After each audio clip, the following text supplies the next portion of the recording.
The morning mist had not yet burned off the harbour when a woman in a deep navy peacoat pushed open the door of a weathered diner and asked for the booth by the window. She ordered black tea, a bowl of oatmeal, and a blueberry scone, speaking in a voice pitched low, almost apologetic. The way people speak when they want to be forgotten the second they're seen. Nobody in that diner knew her name. Nobody knew that the quiet woman eating breakfast alone was the newly sworn-in director of the Federal Bureau of Investigation, traveling with no title, no visible credentials, only a notebook resting beside her cup. Minutes later, the most powerful man in town walked through that same door, glanced at her once, and decided without asking a single question that she looked like trouble. In front of 24 stunned customers, he snapped handcuffs around her wrists in the middle of the diner, smiling as though he had just rescued the town from something dangerous. He had no idea that the woman he was humiliating held more authority than anyone he had ever answered to in his life, and that his own career was about to come apart in front of the very people who had spent 17 years calling him a hero. Sable Harbor.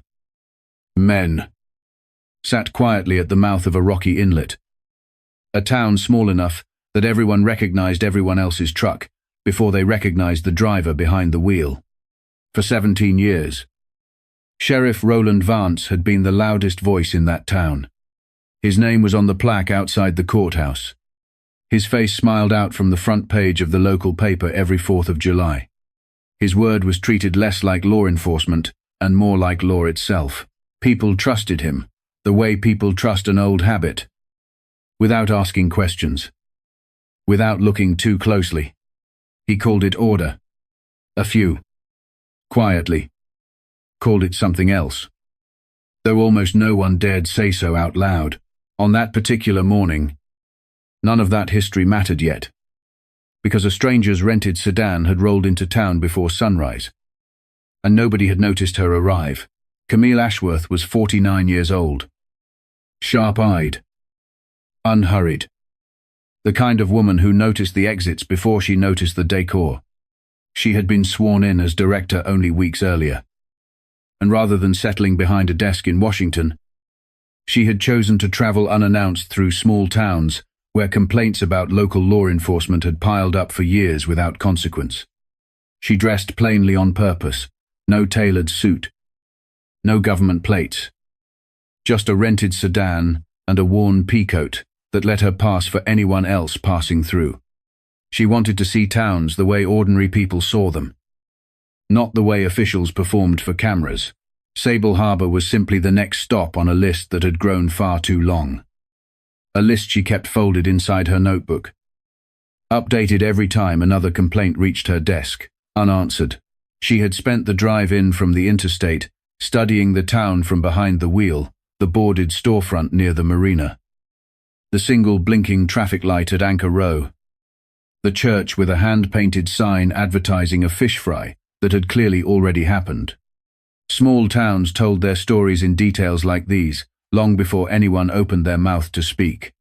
She parked outside the diner, just after 7:15 inches the morning, when the light was still grey and thin, and sat a moment in the driver's seat, watching the town wake up slowly around her, porch lights flicking off one by one, before she had ever set foot in Sable Harbor.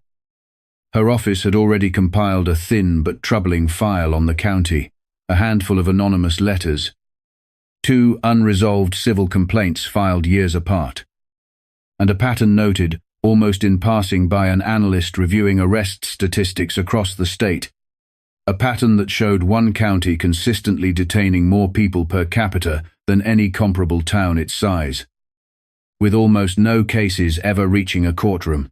None of it was conclusive on its own. Together, it was enough to justify a quiet, unannounced visit, the kind that relied on nothing but patience and a willingness to sit still long enough for the truth to introduce itself. She had learned over years of field work, long before her appointment, that the most revealing moments rarely happened in interviews or press conferences.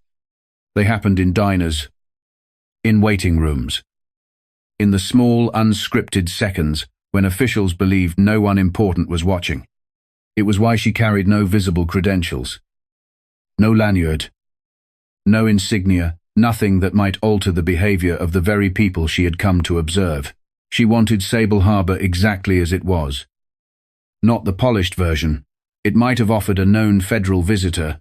Inside, a handful of regulars sat scattered across the booths, trading small talk about the weather and the high school football scores.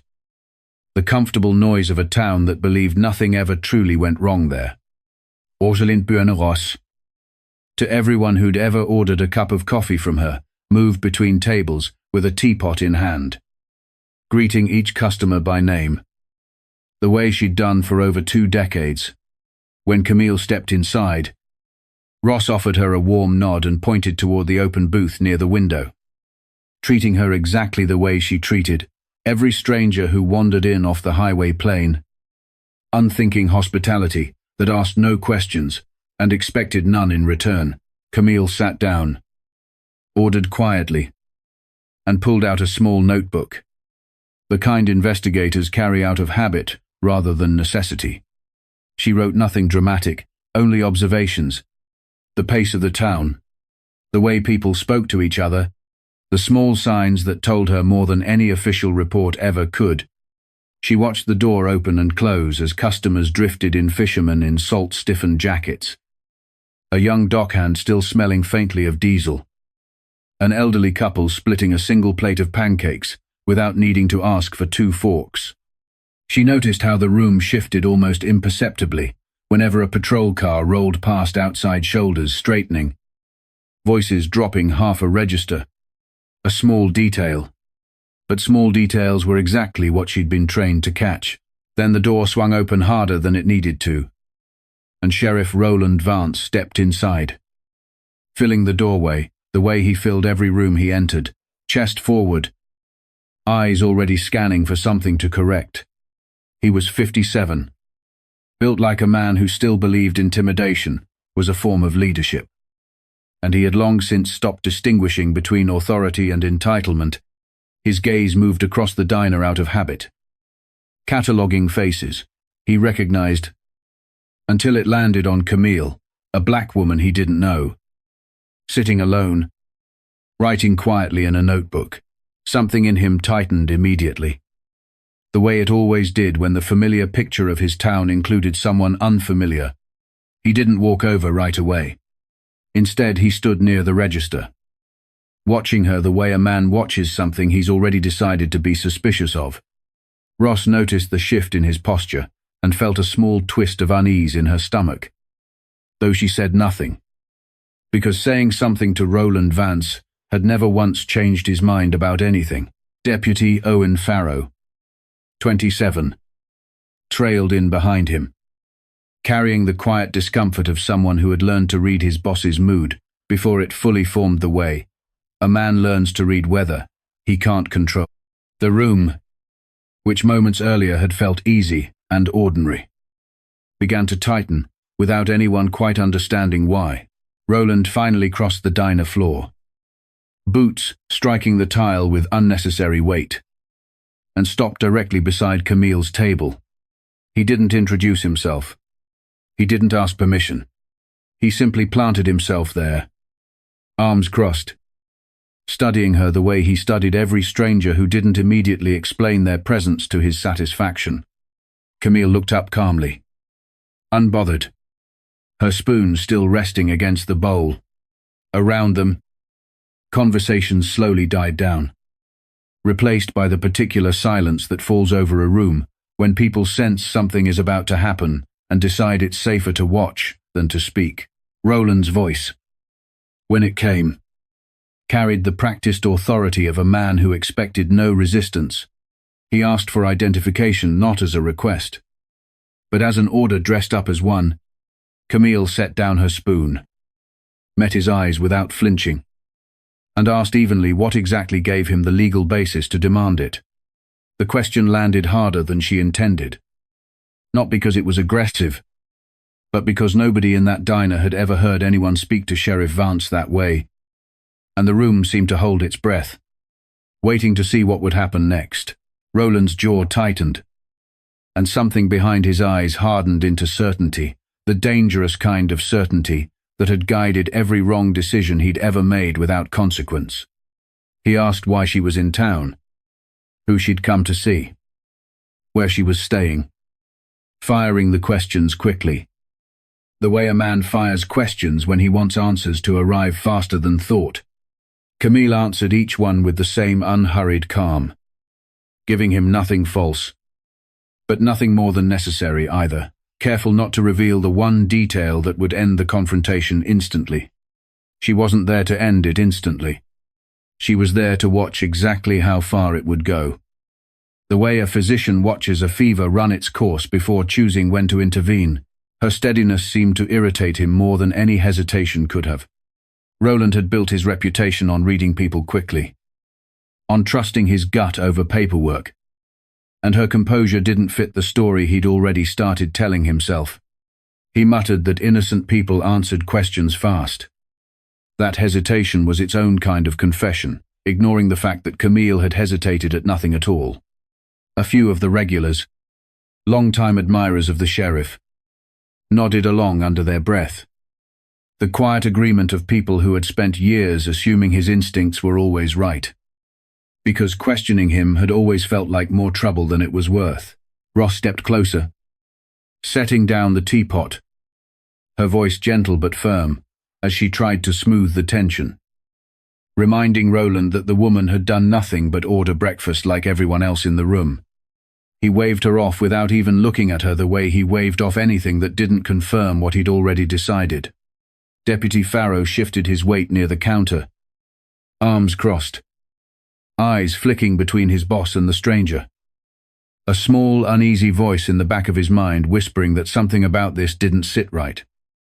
Though he said nothing out loud, the way he had said nothing out loud so many times before, Camilla asked once more, calmly, precisely, what legal grounds justified an interrogation over breakfast. It was not defiance. It was a simple, exact question. The kind a lawyer might ask, the kind that exposed the absence of any real justification the moment it was spoken aloud. Roland had no clean answer, and the lack of one, rather than giving him pause, seemed to inflame him further, as though her calm control were itself the offense. His hand moved toward his belt, and the air in the diner shifted from tense to dangerous in the span of a single breath. He announced, loud enough for the whole room to hear, that he had every right to search her. That suspicious behavior was justification enough in his town, and that he intended to find out exactly who she was one way or another. Camille didn't raise her voice. She didn't stand.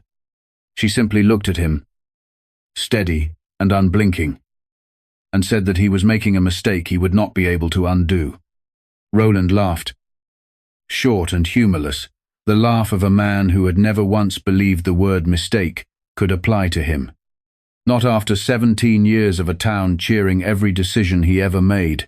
An older man 2 booths away, a retired fisherman named Wendell, who'd known Roland since childhood, cleared his throat and suggested quietly that maybe the sheriff should just let the woman finish her breakfast in peace. Roland shot him a look sharp enough to end the suggestion before it fully left the air. And Wendell, like so many others in that room over the years, decided the matter wasn't worth pressing further. It was a small moment, barely noticed by most of the diner, but Camille caught it, filed it away alongside everything else, another quiet thread in a pattern she was only beginning to pull. She asked him plainly whether he intended to detain her without any charge, without any warrant, based on nothing more than the fact that she was a stranger he didn't recognize. Roland's silence answered the question more clearly than any words could have. He straightened instead of answering, reaching for the cuffs clipped at his belt. The gesture itself functioning as a kind of confession, an admission that no legal justification existed. And none was coming. The cuffs came out fast, the metallic click echoing unnaturally loud against the quiet clatter of dishes and low murmurs around them. Roland pulled her hands behind her back with more force than the moment required. Snapping the cuffs shut, with the satisfaction of a man closing a case he'd already decided was solved before it began. Several customers pulled out their phones instinctively, recording without fully understanding why the way people record anything that feels wrong but unstoppable. A few laughed nervously. The uncomfortable laughter of people who didn't know whether to object or simply survive the moment by staying silent. Letting the phone in their hand do the objecting for them, Roland straightened, chest puffed, and announced to the room that this was exactly why Sable Harbor stayed safe, that a sheriff who trusted his instincts was worth more than 100 pages of procedure. Nobody in the diner cheered, though a few offered small, uncertain nods. The kind people give when they've spent years trusting a man's authority more than their own judgment. Camille said nothing. She didn't resist, didn't raise her voice, didn't struggle against the cuffs biting into her wrists.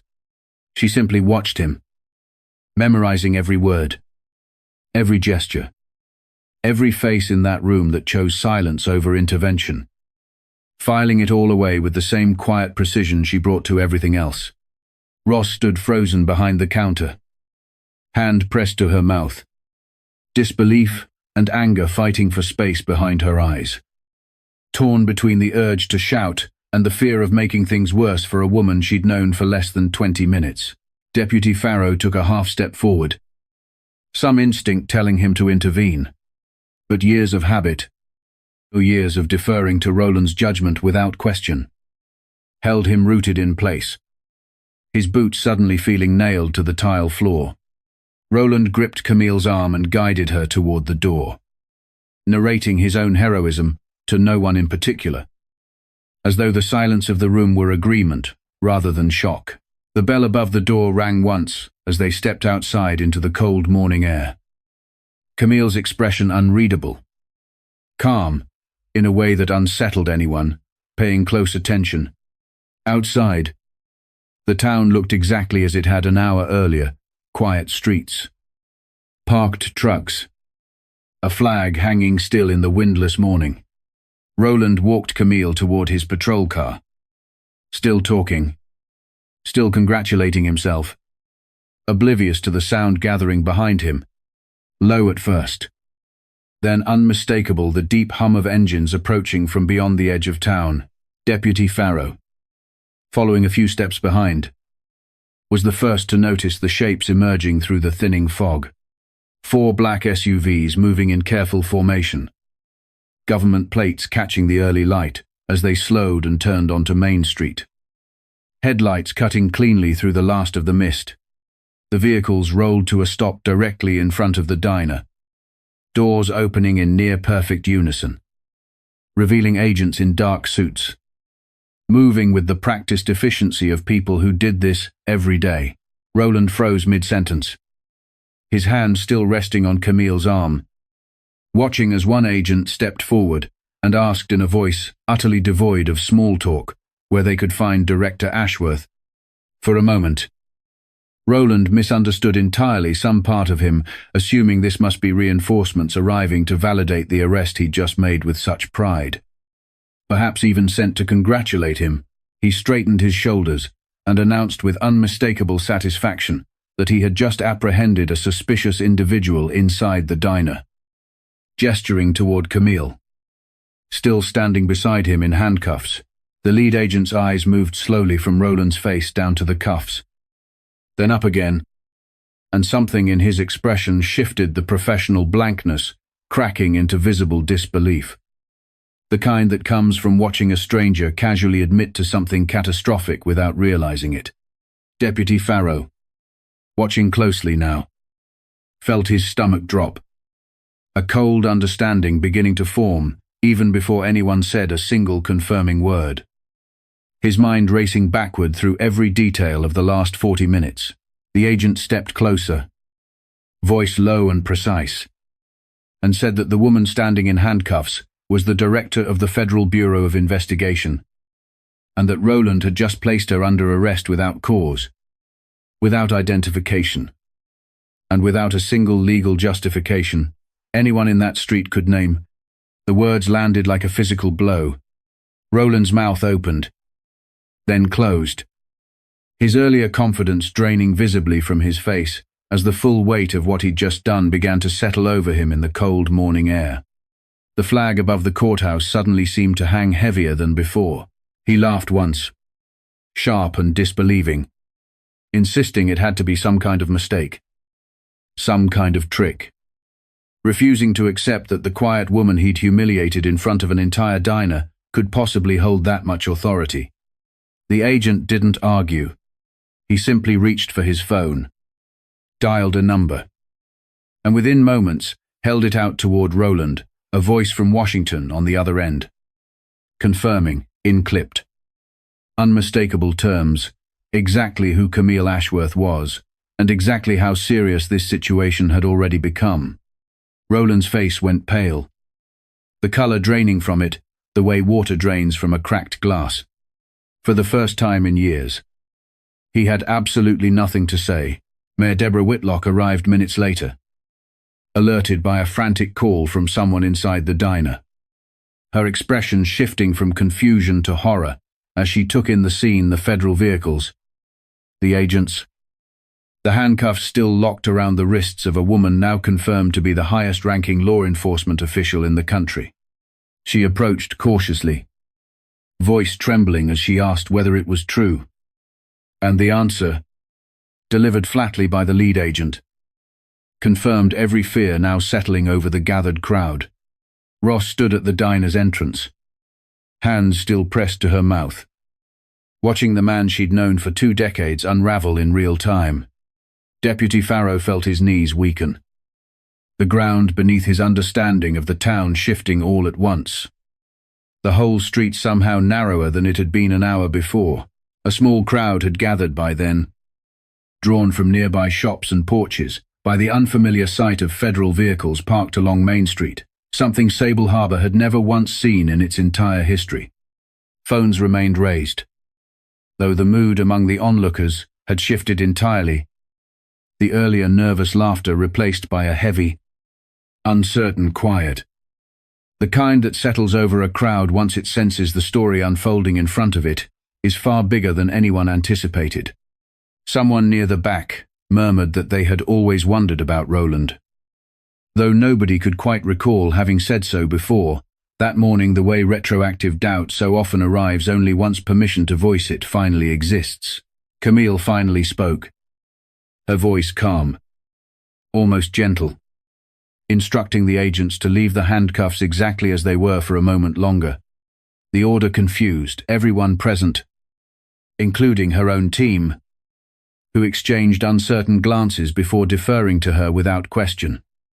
Trusting a judgment they had learned never to second-guess, she turned to face Roland directly, her expression unreadable, and told him this was not about her comfort or her dignity in that moment, but about something far larger than either of them standing in that cold street. Roland, stripped of every ounce of his earlier bravado, said nothing at all, his eyes fixed somewhere near the pavement. She explained evenly that everything since the moment she walked into that diner had been a test, not of him specifically, but of the entire system he represented, a system that had received complaint after complaint from towns just like this one. Complaints that rarely reached anyone with the power to act on them. She wanted to see how a sheriff treated a stranger he assumed had no power. She wanted to see how a deputy behaved when he sensed something wrong but said nothing. She wanted to see how an entire room of witnesses responded when injustice unfolded in plain sight, whether they intervened or simply reached for their phones and watched. Letting the footage substitute for their own courage, she turned toward the diner's exterior, noting the small camera mounted above the door, then toward Roland's own body camera, still recording, still capturing every second of what had just occurred. She ordered the footage secured immediately, along with any traffic camera recordings near the diner, insisting that nothing be deleted, nothing edited, nothing quietly lost the way.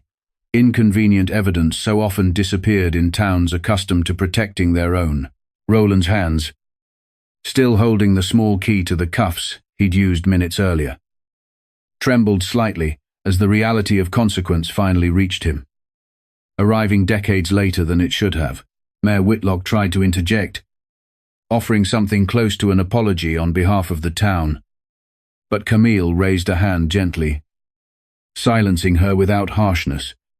This was not the moment for apologies, she said, but for facts. And facts required documentation, not sentiment. She instructed her team to begin securing Roland's office immediately, every file, every record, every piece of paperwork connected to his years of service, treating the request not as punishment but as procedure. The very procedure Roland himself had ignored for far too long. Year after year, without a single person in a position to stop him.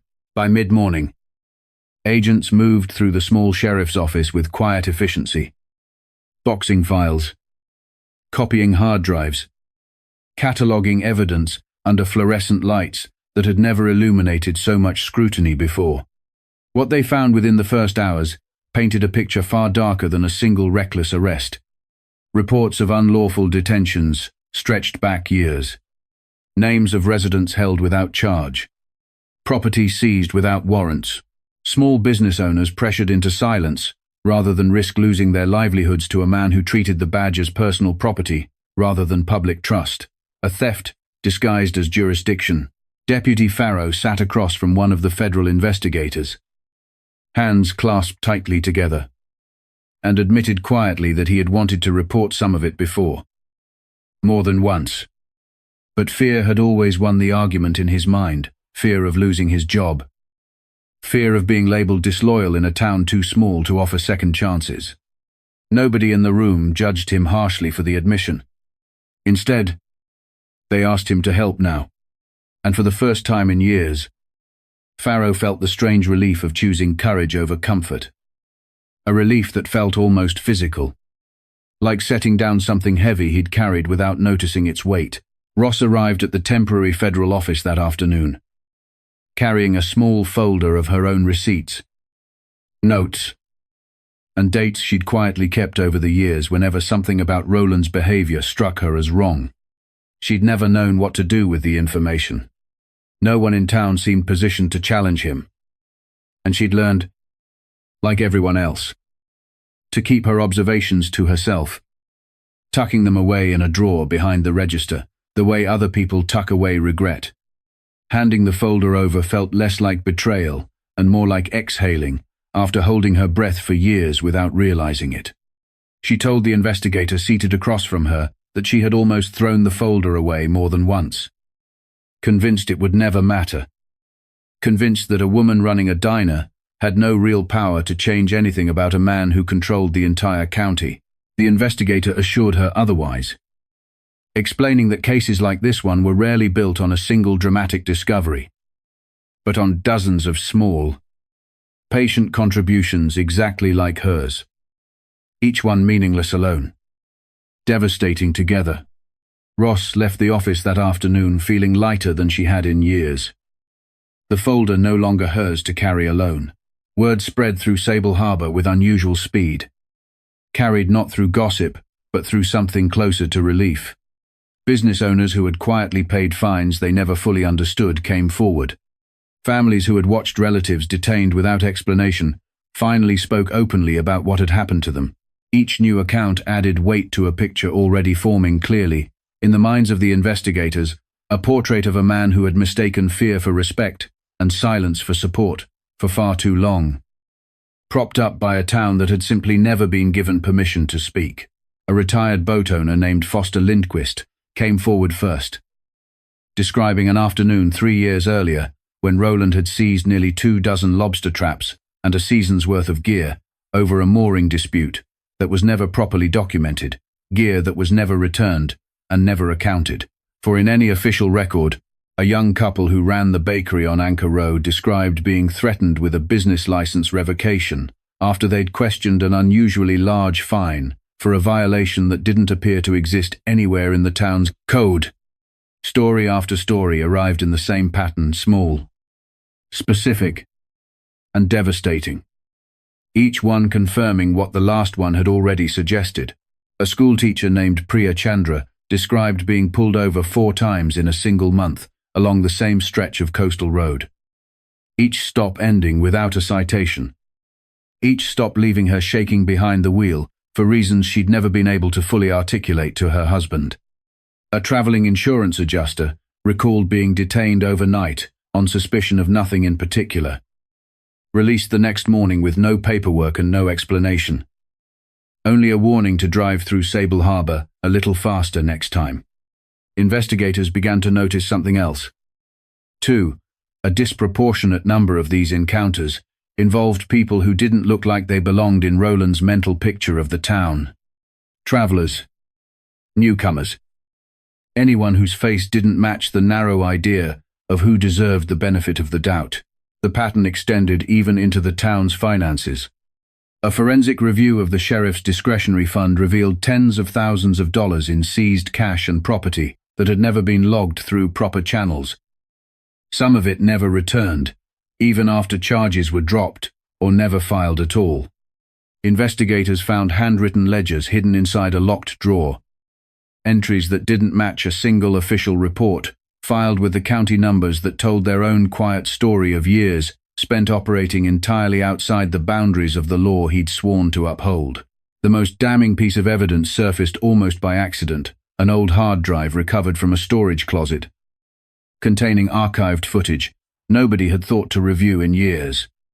Investigators pieced together fragments of recordings showing Roland coercing confessions, threatening witnesses with vague but pointed language, manipulating situations to fit conclusions he had already decided upon before any investigation began.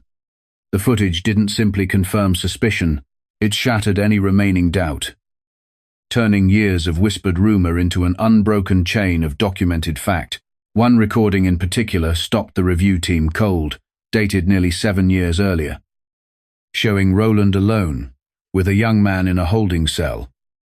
His voice calm and almost friendly, as he explained in plain terms that a signed statement would make everyone's day easier, that resistance would only prolong an outcome already decided. The young man on the recording signed the statement within minutes, and the case against him closed the same week. Based entirely on a confession, investigators now understood had been engineered rather than earned. Camille watched the recording once in silence, then asked for it to be preserved exactly as found. Untouched. Unedited. Ready for whatever accountability still awaited. Mayor Whitlock watched portions of the recovered footage in stunned silence, her earlier defensiveness collapsing into something closer to shame. She admitted, in a quiet meeting with federal investigators, that she had heard whispers over the years, complaints she had dismissed as isolated or exaggerated. Choices she had made to protect the town's image, rather than confront an uncomfortable truth. She did not attempt to excuse the choice. She simply acknowledged it, and Camille, listening carefully, noted that acknowledgement was the necessary first step toward anything resembling repair. Though it would not be the last, under Camille's direction, an independent investigation was formally opened, separate from local authority entirely, ensuring nothing could be buried or softened by familiar relationships. Roland was suspended immediately, stripped of his badge, his weapon, and every ounce of authority he had spent decades accumulating. Records were seized in full, and federal oversight moved into a role the town had never expected to need. Within days, the man once celebrated on the front page of the local paper had become the subject of a formal criminal inquiry, his name printed now beside words like misconduct and abuse of power rather than hero and protector. Roland requested a private conversation with Camille before formal charges were finalized, and she agreed, curious more than anything, to hear what remained of the man once the authority had been stripped away. They sat across from each other in a small, sparse room, the silence between them heavier than any words that had passed in the diner days earlier. He finally asked the question that had clearly haunted him since the moment the cuffs went on. Someone far more powerful than himself, why she hadn't simply told him who she was and ended it immediately. Sparing them both the spectacle that followed, Camille answered without hesitation. Her tone even, almost patient. She told him that if she had resisted, if she had announced her title the moment he approached, he would have folded instantly, not out of respect for the law, but out of fear of consequence, and the truth about how he treated ordinary people without power would have stayed hidden exactly the way it always had. She said real authority didn't need to shout to be recognized, that it revealed itself most clearly in the moments no one expected to be watched, the moments that never made it onto any plaque or front page. Roland sat with that for a long moment. Something shifting behind his eyes, not quite remorse yet, but the beginning of understanding. He admitted quietly that the moment he saw her, before she said a single word, he had already decided who she was and what she deserved. And that decision, made in less than a second, had unraveled everything he thought he'd built over 17 years of service. Camille told him plainly that he had lost long before the handcuffs. The instant prejudice replaced procedure in his mind, and that everything after that had simply been the slow arrival of a consequence already set in motion. He asked quietly whether there was anything he could have done differently once the questioning began. Camille told him the truth, that the moment for a different outcome had passed. The second he decided, a stranger's face was reason enough for suspicion. Long before he ever opened his mouth to ask a single question. It was not the answer he wanted, but it was the only honest one available. And something in his posture seemed to finally accept it. The last of his old certainty draining out of him, in that small, quiet room. He asked one more question before the meeting ended. His voice, smaller than she'd heard it all week, wondering aloud how many other officers, across how many other towns were making the exact same decision in the exact same instant, without anyone ever arriving to stop them. Camille did not offer him comfort, because comfort was not what the question deserved. She told him that was precisely why her office existed, why she had chosen to spend her mornings sitting quietly in diners instead of behind a desk, because the only way to find those moments was to be present for them before anyone had reason to hide them. She stood to leave, then paused at the door and told him one final thing. Not as director to sheriff, but simply as one person speaking honestly to another. She said that most people who abused power didn't think of themselves as villains, that Roland likely still believed somewhere underneath the wreckage of that morning that he had only ever been trying to keep his town safe. The tragedy, she said, was not that he was cruel by nature, but that he had never once been required to ask whether his instincts were fair. And by the time anyone asked for him, the damage had already reached far beyond a single diner booth.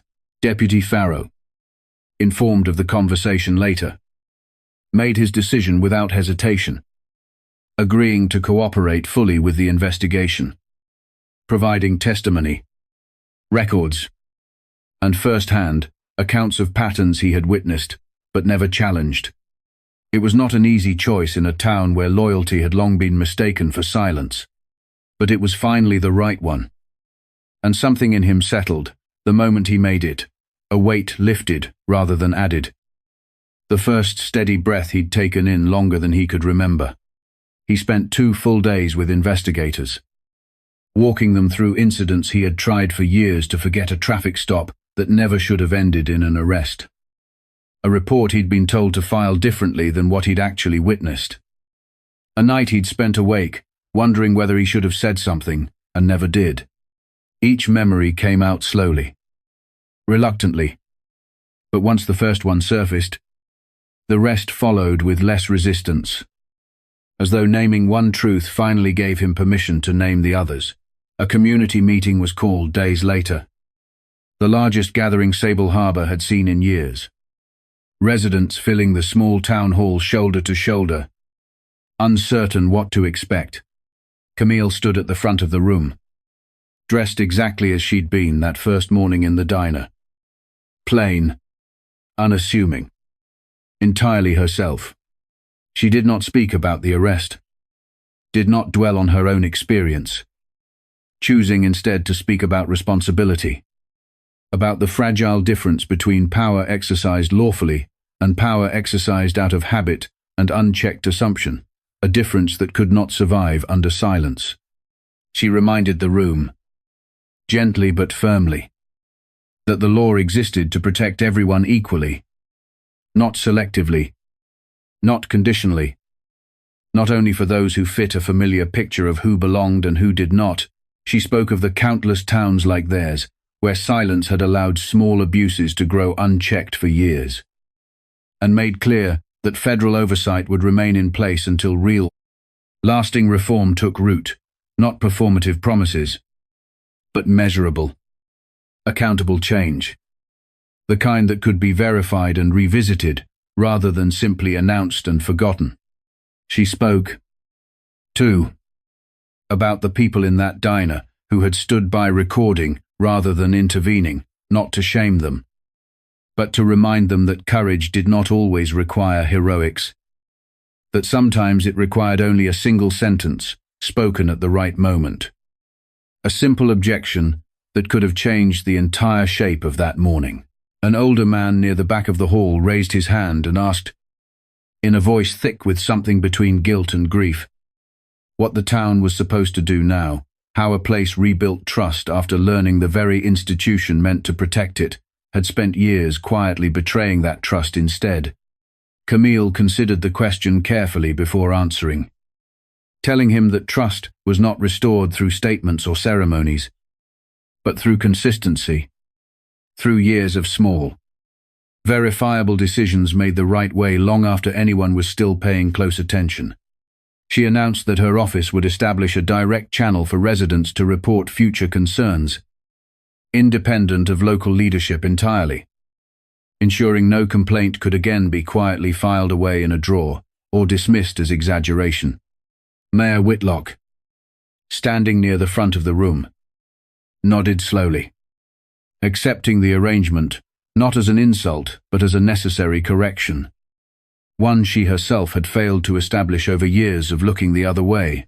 Roland was escorted from the town under quiet federal custody that same week, facing a growing list of charges tied to years of documented misconduct.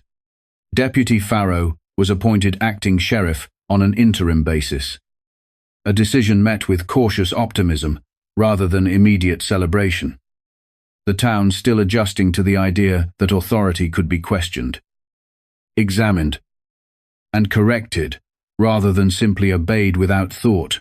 Ross reopened her diner days later, wiping down the same window booth where the entire story had begun, uncertain whether anyone would return, given everything that had unfolded.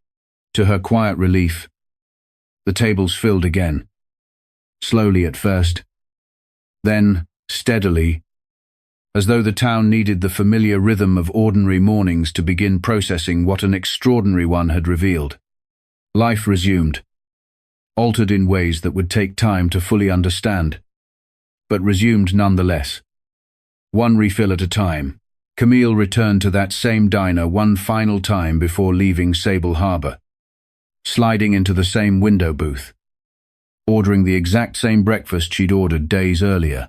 Black tea, oatmeal, a blueberry scone. This time, as she settled into her seat, something in the room shifted immediately. Recognition swept through customers old and new, and one by one, without anyone directing them to, people rose quietly to their feet. It was not deference to her title, not performance for cameras that weren't even present, but something quieter and more genuine, an acknowledgement of the composure she had carried through every moment of humiliation. The steadiness that had exposed a truth the town had avoided facing for years. Ross poured her tea with hands that trembled slightly, not from fear this time, but from something closer to gratitude, the kind that does not need many words to be understood.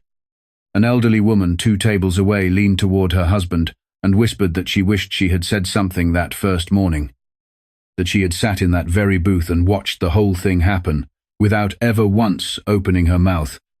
Camille overheard it, as she overheard most things, and offered the woman a small, understanding nod rather than any words of forgiveness or blame. It was not her place to absolve anyone of their silence. That, she had come to believe, was a debt each person owed only to themselves. Camille finished her breakfast in the same unhurried silence she had arrived with days earlier.